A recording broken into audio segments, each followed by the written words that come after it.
Pernah kebayang nggak gimana caranya sebuah kitab kuno bener-bener bisa ngubah dunia?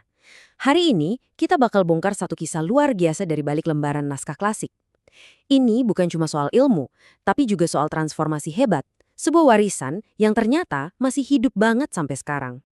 Oke, mungkin Anda mikir, gimana ceritanya buku dari ratusan tahun lalu masih nyambung sama kita sekarang? Gimana bisa pemikiran masa lalu itu seolah-olah ngobrol langsung sama kita di zaman modern? Jawabannya ada di dalam sebuah mahakarya. Anggap aja kita lagi buka peti harta karun ilmu pengetahuan. Nah, peti harta karun ini namanya Al-Majmu. Dan ini bukan cuma buku biasa loh. Ini tuh kayak perpustakaan raksasa pemikiran Islam. Dan yang menyusunnya, seorang ulama besar, Imam An-Nawawi. Oke, kita masuk ke bagian pertama. Jadi, apa sih yang bikin Al-Majmu ini istimewa banget? Ini beneran bukan sekedar buku. Tapi, ya itu tadi, harta karun intelektual, sebuah mahakarya sejati. Jadi, Al-Majmu' Syarah Al-Muhadzab ini, wah, para ulama tuh setuju banget. Ini adalah salah satu kitab rujukan fikih atau hukum Islam paling lengkap dan paling top yang pernah ada. Selama ratusan tahun, buku ini jadi semacam pondasi buat karya-karya ilmiah lainnya. Kerennya Al-Majmu itu ada di metodenya Imam An-Nawawi.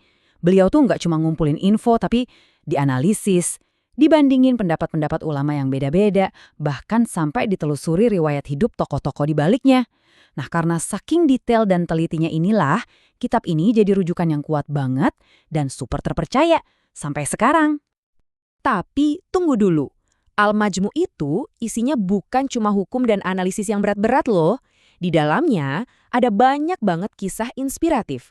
Salah satunya, kisah seorang pemuda yang perjalanannya bakal mengubah arah pemikiran Islam. Kita ngomongin soal seorang penyair yang menemukan jalan hidup barunya. Yap, di dalam kitab agung ini, kita nemuin kisah hidup seorang pemikir hebat, Imam Asy-Syafi'i. Tokoh yang satu ini, perjalanannya benar-benar mengubah peta sejarah pemikiran Islam. Jadi, awalnya nih, passionnya Imam Asy-Syafi'i itu di sastra dan puisi. Beliau jago banget soal sejarah Arab, soal syair, pokoknya seniman kata-kata deh. Tapi ada satu momen, satu kejadian tak terduga yang mengubah total arah hidupnya. Selamanya. Coba bayangin ya, suatu hari Asy-Syafi'i muda lagi asyik-asyiknya bersyair, tiba-tiba ada seorang sekretaris yang negur dia dan tegurannya tuh tajam banget. Orang kayak kamu kok sibuk sama ginian, kamu tuh lebih pantas belajar fikih. Kata-kata itu wah nusuk banget, sampai-sampai dalam riwayatnya disebut beliau itu tergetar. Dan boom, itulah titik baliknya. Sejak detik itu, hidupnya didedikasikan penuh buat ilmu agama.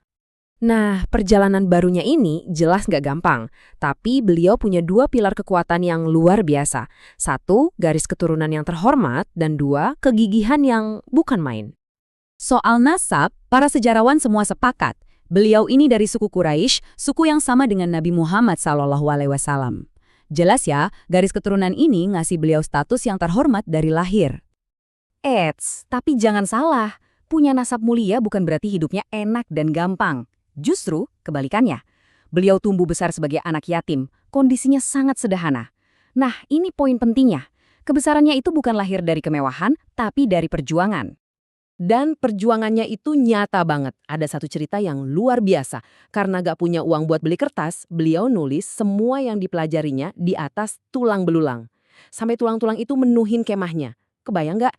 Ini bukti dedikasi yang gila-gilaan. Statusnya itu bukan warisan, tapi benar-benar hasil kerja keras yang gak ada tandingannya. Dan ya, dari perjuangan dan kerja keras yang dahsyat inilah lahir sebuah warisan ilmu yang dampaknya mendunia dan abadi sampai sekarang. Jadi, apa aja warisan abadi dari Imam Asy-Syafi'i? Pertama, beliau ini orang pertama yang bikin sistem buat usul fikih, semacam metodologi atau kerangka berpikir biar kita bisa paham hukum Islam secara sistematis.